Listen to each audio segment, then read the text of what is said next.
लेकिन मनोज जी, जो मैंने सवाल आपसे किया था कि महाराष्ट्र में इन 17 सीटों को आप कैसे देख रहे हैं इस बार 2019 के चुनाव में 2014 के मुकाबले? देखिए, ऐसा है कि 2014 में जो बीजेपी की परफॉर्मेंस थी, या जो बीजेपी शिवसेना कंबाइन की जो परफॉर्मेंस थी, वो परफॉर्मेंस तो बहुत ही ज़्यादा अच्छी थी। और इस बारी वो परफॉर्मेंस दे पाएंगे ये नहीं, ये किसी भी पार्टी के लिए इस तरीके की परफॉर्मेंस को रिपीट करना एक बहुत ही मुश्किल काम है। तो मेरे को तो ऐसे में एनसीपी और कांग्रेस कुछ सीटें तो लेकर ही जाएंगे।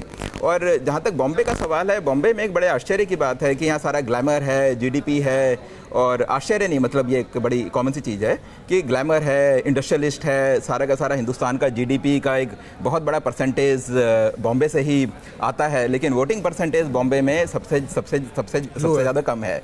लास्ट टाइम भी यहाँ वोटिंग परसेंटेज सिर्फ 52% ही था, जो कि पूरे ऑल इंडिया के मुकाबले बहुत कम था। अगर बॉम्बे का वोटिंग परसेंटेज ज़्यादा हो जाए, साउथ दिल्ली का वोटिंग परसेंटेज ज़्यादा हो, तो ये एक हमारे डेमोक्रेसी के लिए एक बहुत अच्छी बात होगी।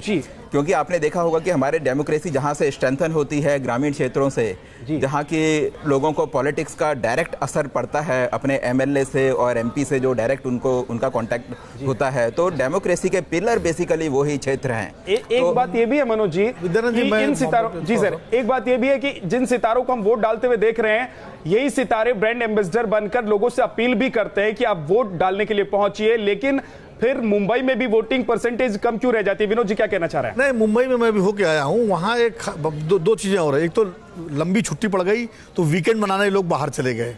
दूसरा, एक वहाँ पर इम्तहान चूंकि बच्चों के हो गए, तो जो प्रवासी वहाँ के जो हैं, खासकर उत्तर भारतीय लोग हैं, बहुत सारे परिवार जो है अपने गाँवों को गए हुए हैं। ये भी एक बड़ा कारण वहाँ लोगों ने बताया कि चूंकि अगर ये चुनाव मान लीजिए 11 अप्रैल वाले हो जाते तो शायद ज़्यादा वोट पड़ते, ये वहाँ मैंने देखा। दूसरा मैं बताऊँ कि इस बार मुंबई में बड़ा दिलचस्प चुनाव हो रहा है। हालांकि चुनाव ठंडा है, पूरे महाराष्ट्र में चुनाव में बिल्कुल जो है कोई बहुत ज़्यादा शोरगुल और वो नहीं है, लेकिन मुंबई में उर्मिला मातोंडकर ने बड़ा ज़बरदस्त प्रचार किया है। मतलब उर्मिला का प्रचार, गोपाल शेट्टी से उनका मुकाबला है, अपनी सीट पर बड़े मजबूत उम्मीदवार हैं वो वहाँ के, पिछली बार चुनाव जीते थे।